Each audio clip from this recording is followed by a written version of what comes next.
identify as important for young people in the future world of work? Well, there are three sets of skills. One certainly are the STEM skills, what they would call the science, technology, engineering, math, but you could even throw in the word they use today, which is STEAM skills. They have the A in there, which is related to the arts, because you need to have special skills in all these areas if you're going to be successful. And we need to encourage young people to pursue careers and pursue studies in these areas, not just to dump it when they finish high school. The second area is entrepreneurial skills. They really need to know how to be creative, how to collaborate, how to, I think it was the Accenture study, which is talking about critical thinking.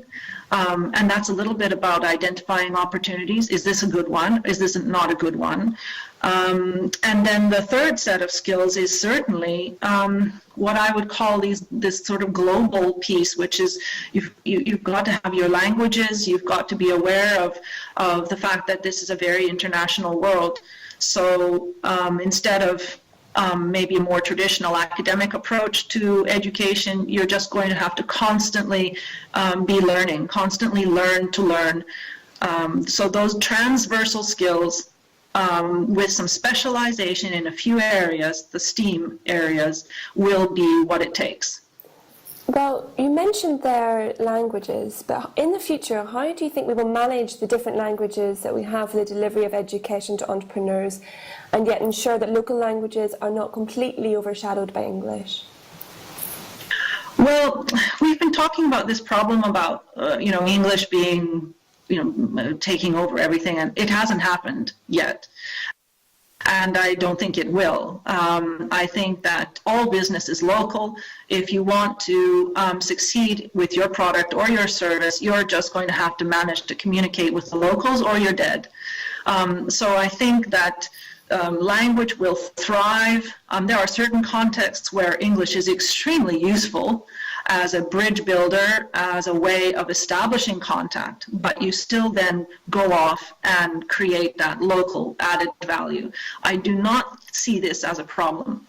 What I think is also really great about technology, back to what we said before, is that technology will mean that we can get tools, we can get education content, we can get all kinds of experienced people, we can get them in contact with these nascent entrepreneurs or even growing entrepreneurs in any language very quickly, because digital technology allows us to move into any language in the world almost very easily and very cheaply.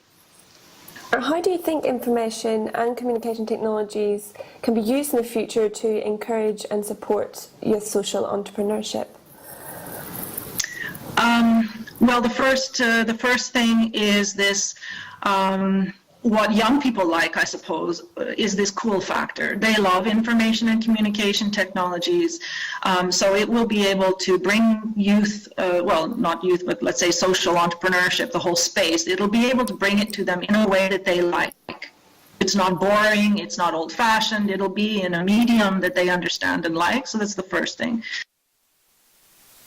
But let's say more importantly, you have these technologies will allow us to create content in many, many different ways. I already mentioned that it allows us to do it in many languages, but it allows us to maybe create many different kinds of content, everything from simple text to multimedia to video to, you can do fantastic things.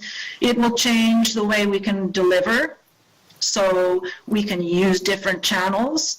It's a completely new delivery channel with organizations like us are delivery partners. So we're concerned about channels.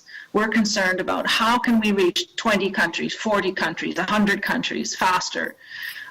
So that is terribly important. The third area is collaboration. So if you are involved in these projects, instead of being alone in your classroom, you could perhaps collaborate with educators doing this in many, many different classrooms. You can share ideas. As I said, you would then be able to share in the content development or share in the delivery channels. So collaboration, terribly important in different target groups. So teacher groups collaborate, student groups collaborate, and it's a skill they have to learn. So the technology forces them to learn this. Business volunteers, mentors learn to do it. And then we also have the fact that it easily plays in the global international space. Technology allows us to cross borders in education at a much younger age than we were ever able to do before. And how do you think young social entrepreneurs will be able to channel the force of creative innovation into areas of the society that are critical but often slow to change, for example, healthcare and education? Well, I was thinking about this question because one of the things that, for example, in this social innovation relay, the students generated about 1,000 ideas. And this is just in one season, one round of this. And they had a lot of e-mentors. So these are adults, business people with experience who were mentoring them using virtual technology and supporting them as they develop their ideas. And it is a perfectly natural thing that young people would address education because it's a world they know. And many of them have come up with all kinds of things. They, for one reason or another, school may or may not drive them crazy. They don't like this, they don't like that. So they see the problem that they want to solve. And they come up with all kinds of different things, many of which is how they can help younger children than them do better in math or science or different subjects. So they're coming up with all kinds of wonderful ideas. So I actually think that with a little nudge here and there, young people will move in to improving the education space very, very quickly. In healthcare, I think that's a space that is a little bit beyond them, and they may be involved in fitness and wellness issues, sport. But that's a world they understand and know. But the general healthcare, that will be one that I think comes to them maybe after they finished university. So I feel very positive about what young innovators can bring to both those spaces. They will speed up the pace of change in both. I just think that perhaps one education will happen faster than the other.